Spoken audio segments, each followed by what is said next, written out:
Hello everyone and welcome to Malts and Meeples. It's time to slightly adjust where I'm sitting and then talk about my top 10 of my top 100 board games of all time. 2022 edition. Got my old-fashioned and festive holiday tumbler.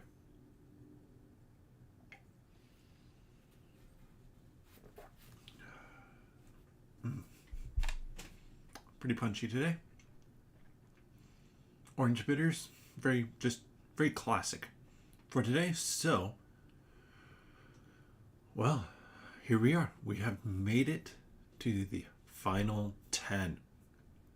And I'm excited for these. These are all games that I love. Number 10 has been on the list previously, but actually I think took it off for a year just because I hadn't played so much the finished version. The new version of it, or the version I played was a physical version of it, and I really enjoyed it. Another one that would definitely be in my top 10, I've only played on Tabletop Simulator, so that's going to be my honorable mention for this top 10 list, and my top 100 in general. Not making the list yet. I fully expect it to once it actually comes out, and I'm hoping there's a Kickstarter crowdfunding in 2023 for it. But Rogue Angels by Sun Tzu Games it's just so much fun to play. I love the system, I love the simplicity of it, and the story. It's like a big space campaign epic game. Not too different from one that, well, quite different from one that's in my top 10, but also not too different in terms of the big space campaign. But that's kind of the honorable mention for this list. I don't think, actually, there's anything I've played since I started doing this list that I wouldn't necessarily put on there. I'm trying to think of games. Meadow might have fluctuated slightly with a few more plays that I've had recently.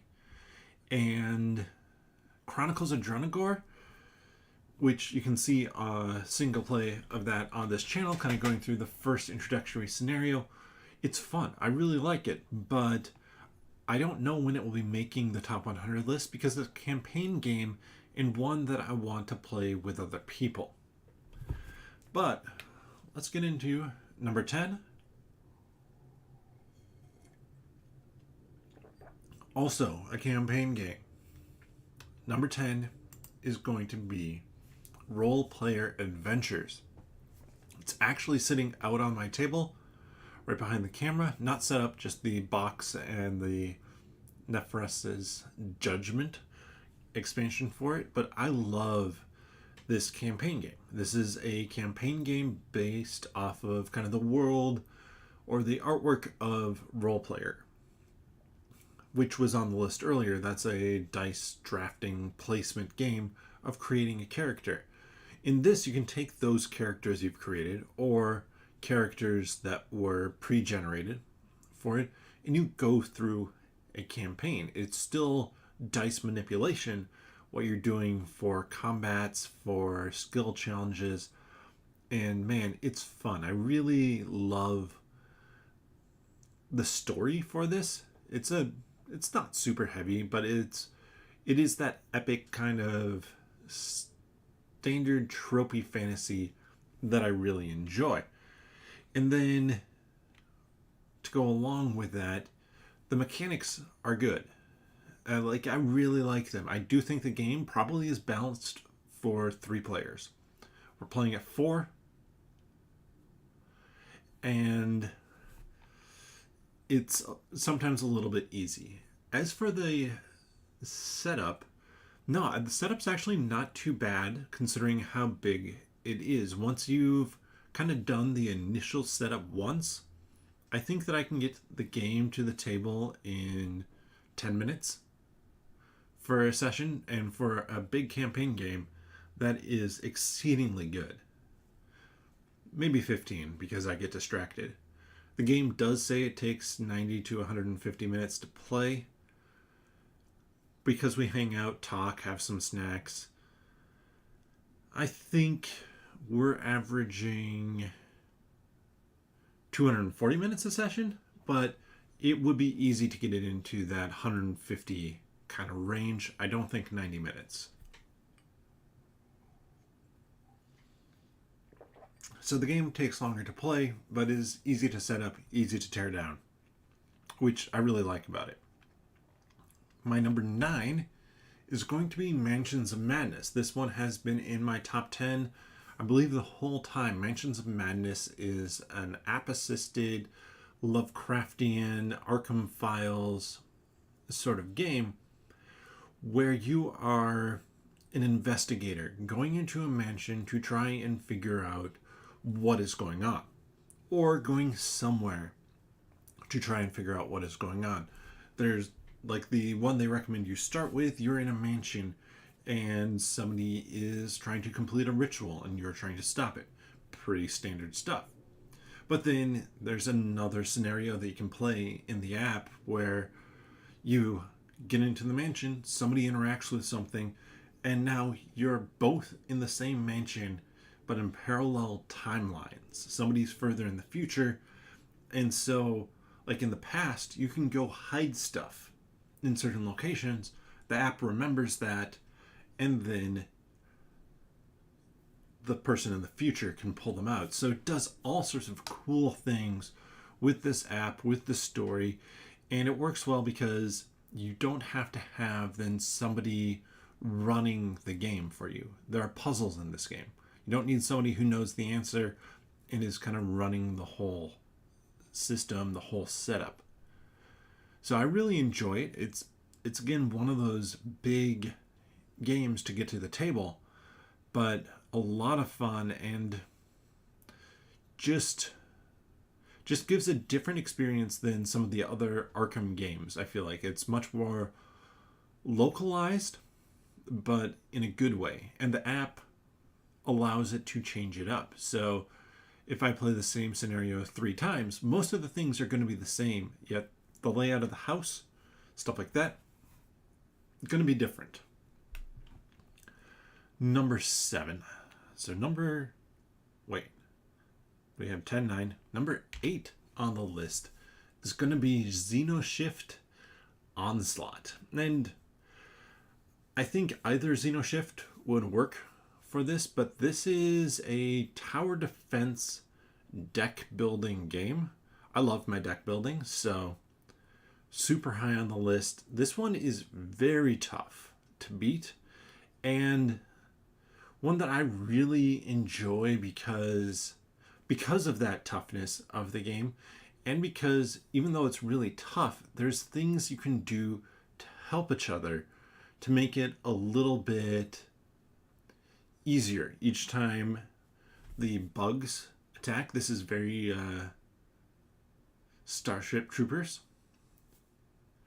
where bugs are attacking your base and you're trying to defend it. Well, the bugs attack, and they maybe attack your side first. Well, you didn't have enough money, or you didn't draw enough soldiers to be able to defend it. I drew extra. I can give you those cards. Oh, you have extra equipment. I didn't draw any equipment. I can take those from you and add them to my guys. All right, you flipped over a bug. Well, why don't I just throw my grenade on it and we'll take it out? Oh, your troops are all gone.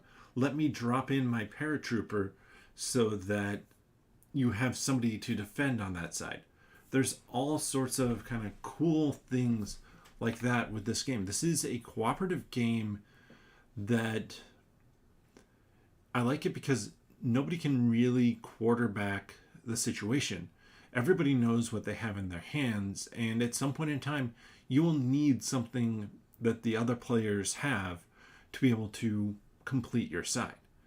It's tough. I don't win all that often. The big bosses come out for the different waves, and they generally wreck shop, but it always gets close. And That's what I really like about this game. Plus, it does some fun things. Uh, One, you're always getting money at the start of your turn. You draw from your deck, and then you add money to your hand, which means you can always buy something. It's never a situation where it's like, well, I can't buy anything, I can't improve. There's always that option for you. And then, like I said, there's the trading of cards. So if I have extra troops, I can give you one of my troops. Now that troop is going to stay in your deck. Maybe it will come back to me if you cycle through it. And finally, back to the money thing, but different, you can trade out money. So in the first three rounds, you add $1 at a time. Basically, you get more money the tougher things are. So you're adding dollars to your deck, which isn't ideal because now they're not flooding, but they're not as useful in future rounds. They're not enough money to buy future troops. So you can, just as a mechanic in the game, grab $3 from the discard pile, chuck them back into the money pile, and take a $3 card and slot that into your discard pile. Now you have the same amount of money, but fewer cards to go through. It's just a really well done system.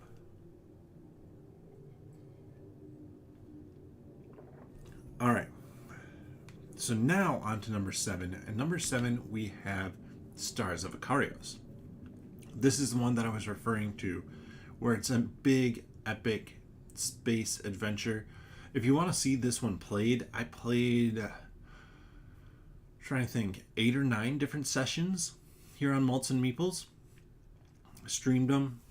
So you can see the tactical space combat, you can see the space exploration, you can see the planet exploration, you get a lot of the story, a lot of the cool things that go on in it, and it is just a really fun system with, I mean, is it the best writing I've seen in a story for a board game? No. But I don't need it to be the best writing, I just need it to be fun writing, and it definitely falls into that category. Or it's a fun story that is grand. It's just a massive story of crazy things potentially can happen to you.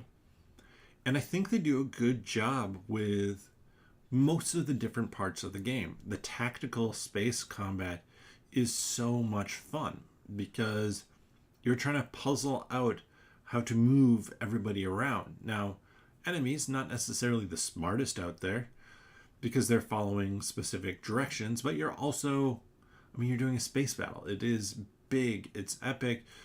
Things and ships are not going to always move and end up in the spot that you want. I think of one of the scenarios that I played, I could have aligned myself with either of 2 factions, and if I do, that faction that I allied myself with isn't going to attack me. Or I can go and not ally with either of them, and both of them will attack me, but they'll also attack each other. So what did I do? I waited until everybody drew into the middle of the board, because they target, kind of like Gloomhaven or a lot of these other campaign dungeon crawler type of games, they target whoever's closest to them. So they all clumped together in the middle. I flew away and hid in a corner. Like, my turns were doing nothing because I didn't want to get involved in that fray, because they might blow me up. Both of them might target me, and that would end me really quick when there were 7 different enemies to start out. So I went and hid in a corner, let them blow each other up for the most part, and then I came in and finished off whichever side looked like they were getting close to death. So it was something completely different for a game. I wouldn't want that every scenario, but that was a valid strategy of just hiding in a corner for one scenario. So really love this game. I'm actually tempted to get it back to the table. It is a big game. It is a table hog, but it's just so fun to play.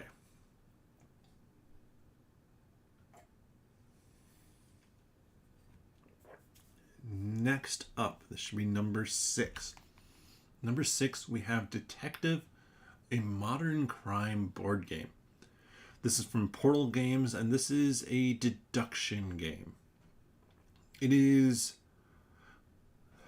well, I describe it kind of as playing in a cop show, like your NCIS or CSI or forget what they are. The current ones are, well, I think both of those still are running, but like your FBI, whatever it might be, you are going to have, especially in this base box, which we have the nice duplicates here,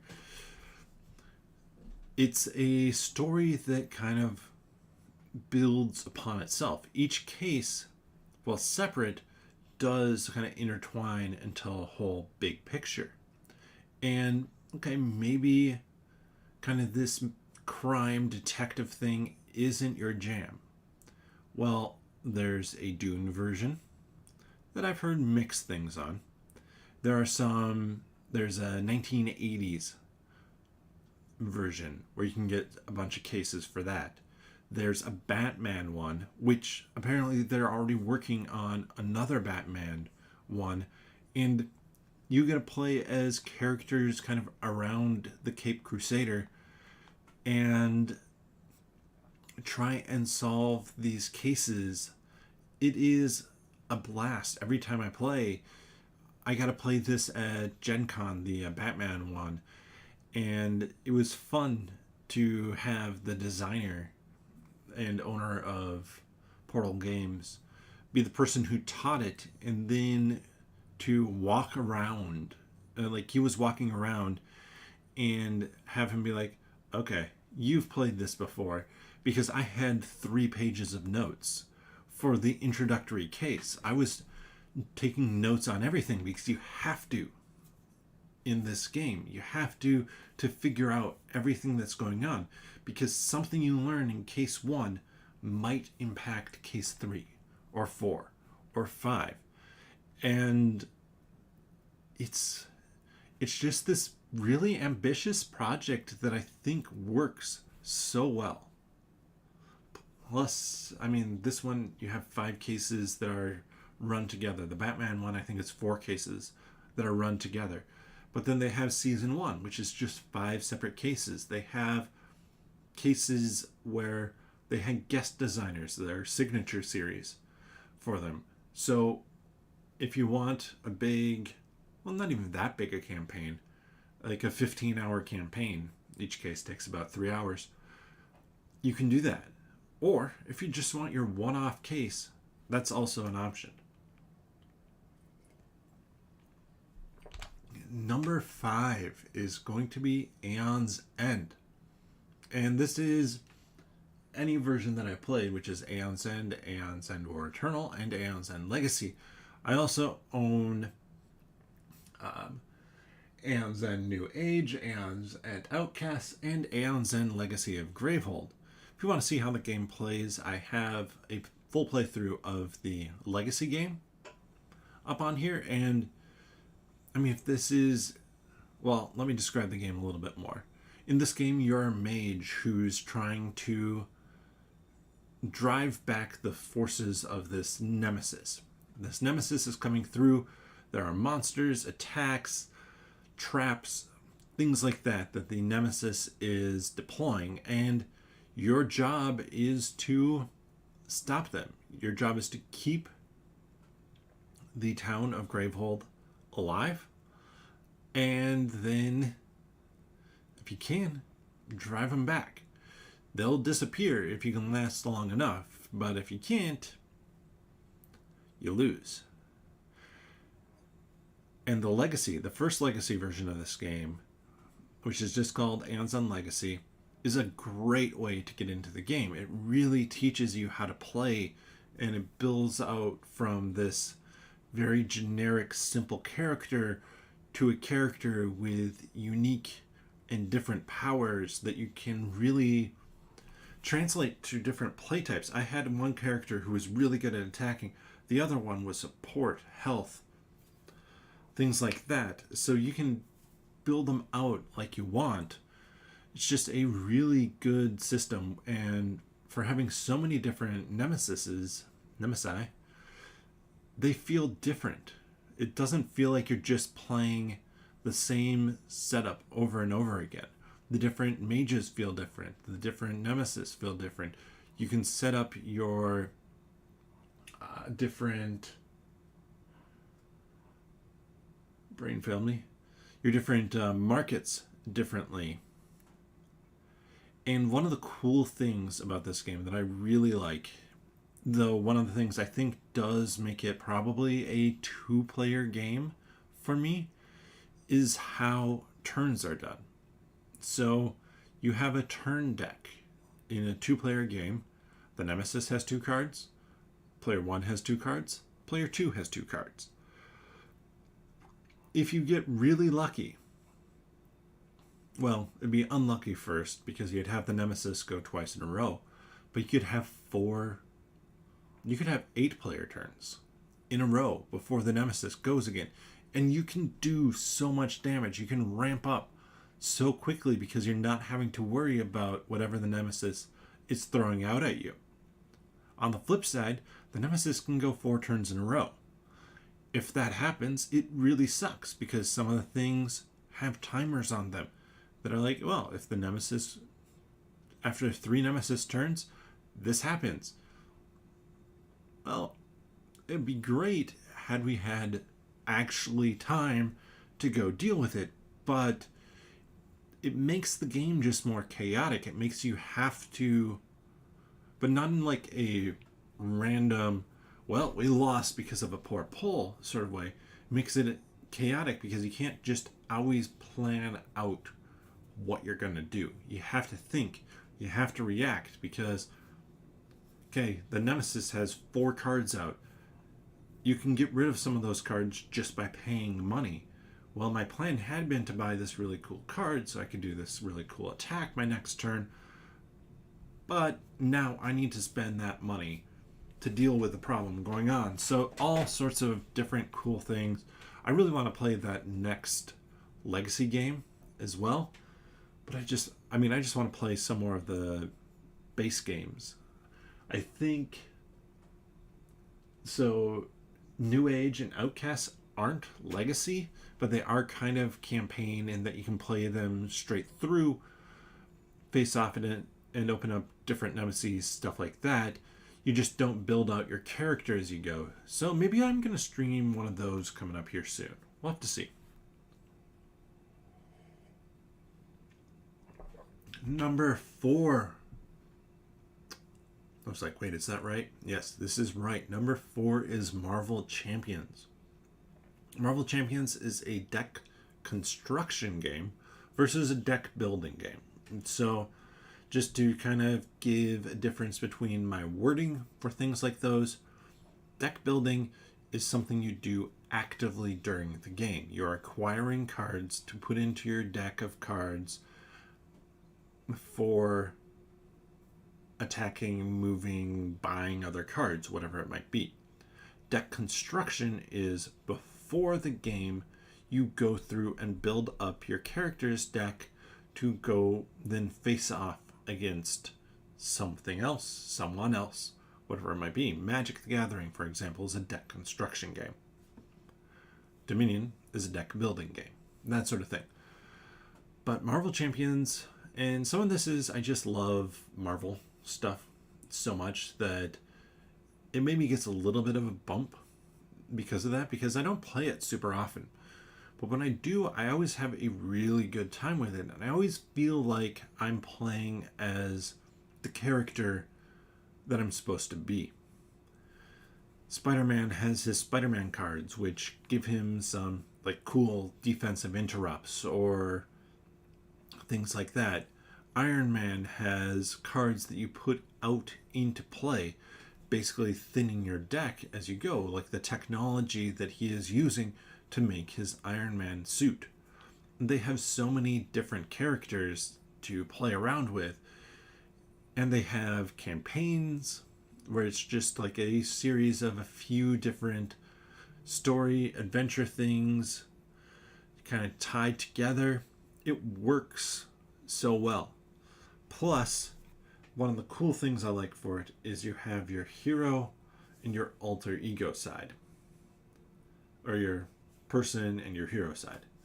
So for Spider-Man, you have Peter Parker. Well, the bad guys don't know who Peter Parker is. Peter Parker is not really somebody on their radar they have to deal with. Instead, they're on the lookout for Spider-Man. If Spider-Man's there, they're going to punch him. But if Peter Parker's there, they don't know who that is, so they're just going to continue working on their plot. Now, on the flip side, Peter doesn't want to give away his identity. So he can't really thwart their plot. He can't fight them unless he flips back over to his Spider-Man side.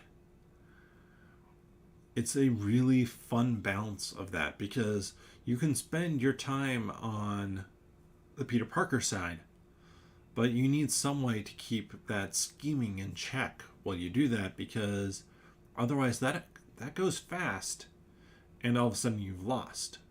But if you spend all your time on the Spider-Man side, well, they're not going to be scheming. They're just going to be punching you in the face, and they will punch you hard enough that you will be knocked out, and that will end the game as well. So it's really this interesting balance of maintaining and kind of thwarting the scheme, as well as fighting the villain to be able to take them down. Then we have number 3. Number 3 is Tainted Grail, The Fall of Avalon. This one might surprise some people because, I mean, the game has a lot of people who absolutely love it. But the game also consistently gets dinged for being a really hard game, really grindy game. I mean, it's exactly what Awakened Realms said it was going to be. People just assumed that wasn't going to be the case, even though they kept on repeating, you are not the hero, you are not that good at what you're doing, you're going to get better, you're going to want to flee combats early on because you're not going to be good enough to be able to defeat them.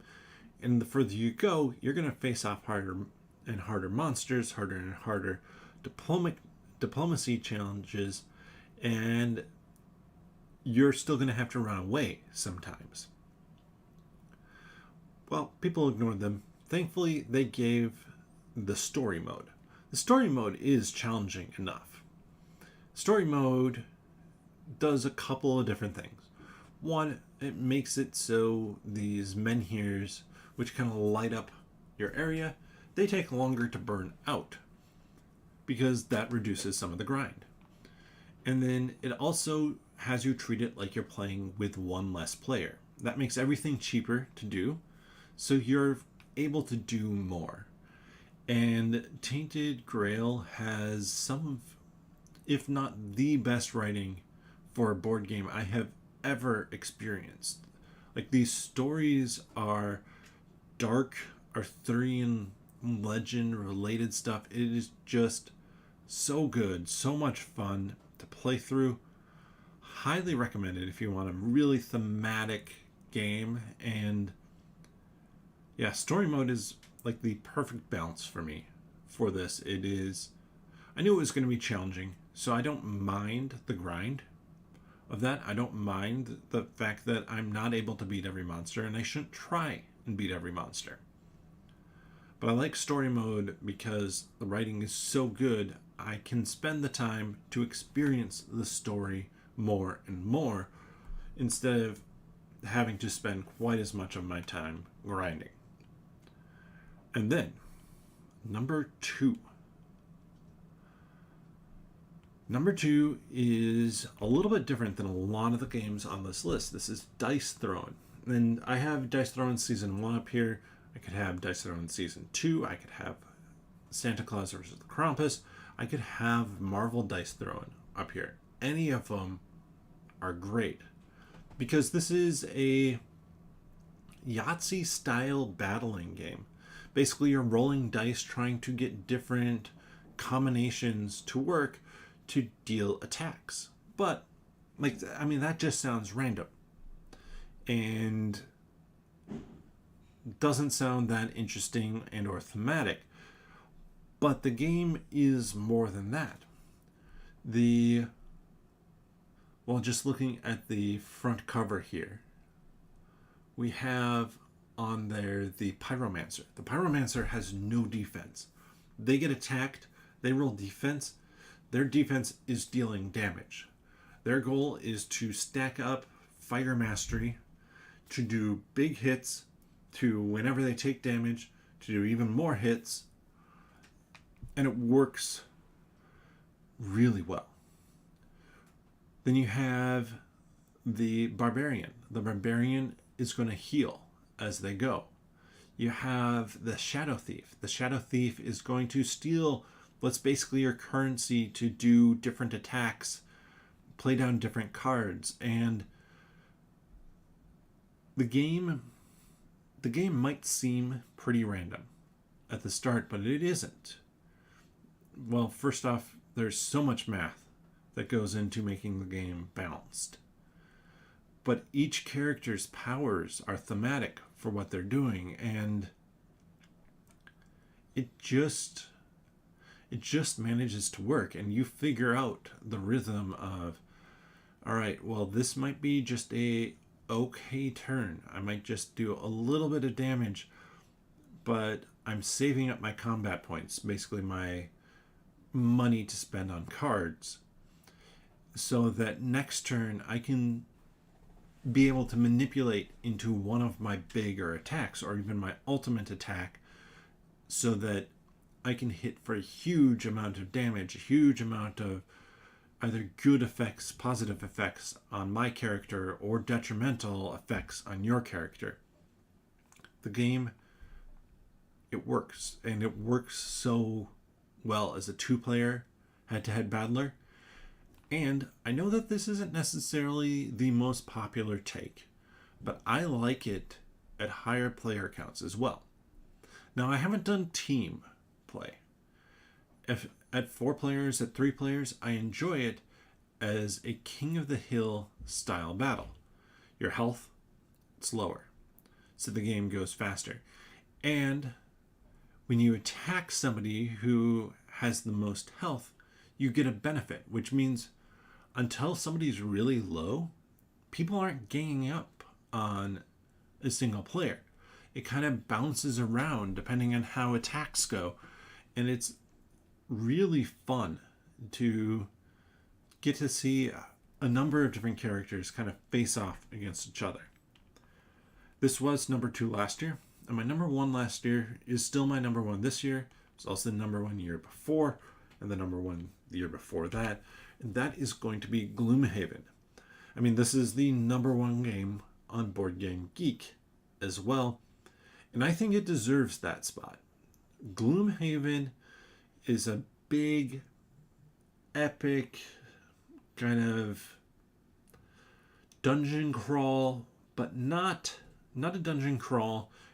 And I think you'll notice that with a lot of the dungeon crawlers and the bigger campaign games I have on here. They tend not to just be dice checkers. Gloomhaven is not a dice checker. In fact, you have your character with their specific hand of cards that you are playing down to manipulate both how fast you go for an attack and how much you move or how much you defend on kind of on the bottom half of card, and how much you can attack for. And so you're playing down 2 cards. One of them, the one you play first, technically, is the one that determines when you act in initiative order. But that doesn't matter if it's your attack part or your move part on that card. That's just the speed. And then you use that combination of the 2 cards. You have to use the top half on one, bottom half on the other. And if you're going slower, you want more flexibility in what you play down. So it works so well. And like, it's hard to explain. There's enough going on that it's a little bit tricky to explain, but also not too much going on that it's too complex or too confusing.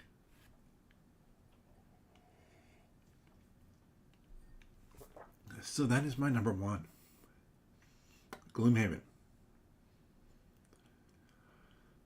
And that has been 100 different games on the list. Let's quickly run through the top 10. Again, just a quick recap. Number 10, Role Player Adventures. This is a campaign dice manipulation game set in the world of Role Player. Lighter story, but has big classic feel, fun to it. Mansions of Madness is going to be your eldritch horror kind of one-off adventures, app assisted, so it has really good puzzles. Everybody can play together doing the same kind of things, as well as then the app can change up the game as you go. There's so many different scenarios that can do tons of different things. Number 8, we have Xenoshift. This is going to be a tower defense deck building game where you're fending off waves of bugs that are attacking you, that does some really interesting and different things with both the deck building and the cooperative play that I really love. We have Stars of Ikarios, an epic space adventure, not really dungeon crawl. It's like space exploration and tactical space battles, planetary exploration. Really everything tossed into there in a system that is a lot of fun and a story that is a good time. Number 6, we have Detective, a modern crime board game, or really most things in the detective system, where you are a detective or somebody trying to solve a case, I'm going to say, or some problem. It's not always you're a detective. You're not always a detective in something like the Batman one, but a bunch of different themes, time periods, things like that, cases that are tied together. You have to take notes. This ends up feeling big, epic, and awesome. Then we have AEONS End. This is a deck building game of defense against a nemesis that is coming through a breach. I love the different mages that you can play as. I like how each nemesis feels different in what they're doing, and it just works with a little bit of randomness in there, but not too much. Then at number 4, we have Marvel Champions, a deck construction game where you're playing as a hero to defeat and thwart a villain and their scheme. It is probably the truest to the superhero genre, or to Marvel, that I've seen a game be. It feels like you're playing that character. And number 3, we have Tainted Grail, The Fall of Avalon. This is an epic adventure game again in a grim, dark world that is out to kill you. And so you are working on your best survival to see how, not as heroes, but as the backups to the heroes, you can make things work. Really fun experience, amazing writing. And number 2, we have Dice Throne. This is a head-to-head dice battler game with a ton of cool characters. Each of them feels different and do really cool things. And you can mix and match, face off any characters, and it doesn't feel like they're too unbalanced. Maybe some characters might have an advantage in certain battles, but it really feels like on any given day with a little bit of smart die manipulation, you can win. And finally, we have at number 1, staying at number 1, Gloomhaven. Now this probably will stay at number 1. I do have Frosthaven coming in. I have a couple other big campaign games I want to play. Frosthaven is a new version of Gloomhaven. It adds more, yes. This is a dungeon crawler game where you are using cards to move through the dungeon and attack in kind of a battle that is way less random than a lot of campaign dungeon crawler games. But anyways, back to Frosthaven. Mine isn't in yet. They expect the shipping to go through a good chunk of January. There's so many games that need to come in. But Frosthaven is basically the same thing as Gloomhaven. Gloomhaven, the Jaws of the Lion, also under the category of Gloomhaven. So I'm excited for Frosthaven to come in. I'm ready to dive into that world again and into those mechanics. And if you want to give it a try, and the price tag and box size for Gloomhaven are a bit intimidating. I think right now on Cyber Monday on Amazon, I believe Gloomhaven was $100. You can find it for $90 semi-often, but that's a big, expensive game. The app is really good. It's not an app, I guess the Steam version is really good, and it's going to give you the same gameplay as well. So I do recommend checking that out. I don't always count that as a gameplay for when I'm tracking my stats, but I really enjoy it.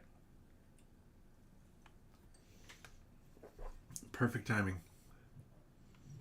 The old fashioned is gone. The top 100 is done. And it's going to be a year until we do that again. And I have board games coming in that I'm really excited to try out.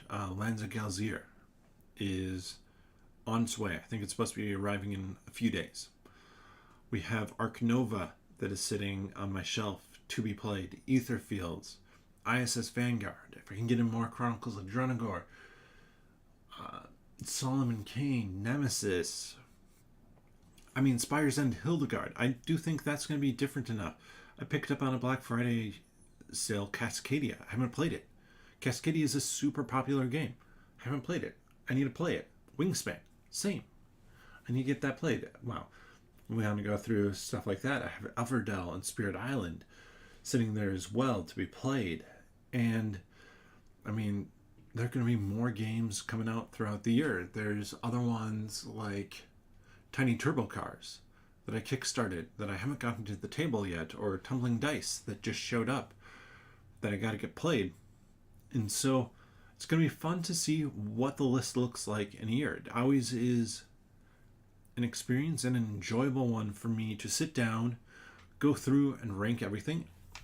Full disclaimer, well, two-part disclaimer.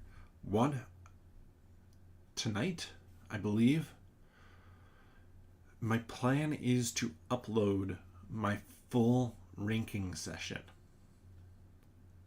That is a 4-hour long video. I do that many comparisons. It's 300 and some games that I have to compare. That is a really long game, or really long video. I don't recommend watching all of it, but if you want to see kind of how that decision-making process works, definitely a good spot to do so. I'm not going to be ranking every single game I've played next year. I'm probably over 400 different games that I've ranked at this point. By the time I do it next year, it's going to be close to 450. 425 at least, probably 450. That's just too many comparisons. And why am I ranking Monopoly? Why am I ranking a game that I don't like? I already know it's not going to be part of my top 100. So I'm going to work on kind of winnowing that down to where I consider kind of that range where maybe something that I rank as a 7, just because of how I feel about it on that day I'm doing the rankings, will make the top 100. But it is a really good experience and a really fun experience to go through and rank all your games. And if you're like me, and who knows, you might not be, but I have Board Game Geek set up. I keep it pretty well up to date. I need to go ahead and actually, probably tonight, update a few things. But if you have that, you have your games ranked there, or rated there, I should say. You can go to PubMeeple and use their ranking engine to do comparisons. And some people tweak their comparisons. I don't think you really need to. You're doing a one-to-one comparison. So, for example, if I compare Role Player Adventures to Sleeping Gods, that means I like Role Player Adventures better. If I then compare Tinted Grail to Role Player Adventures, and I like Tinted Grail better, that means I like Tinted Grail better than Sleeping Gods. It's a one-to-one comparison.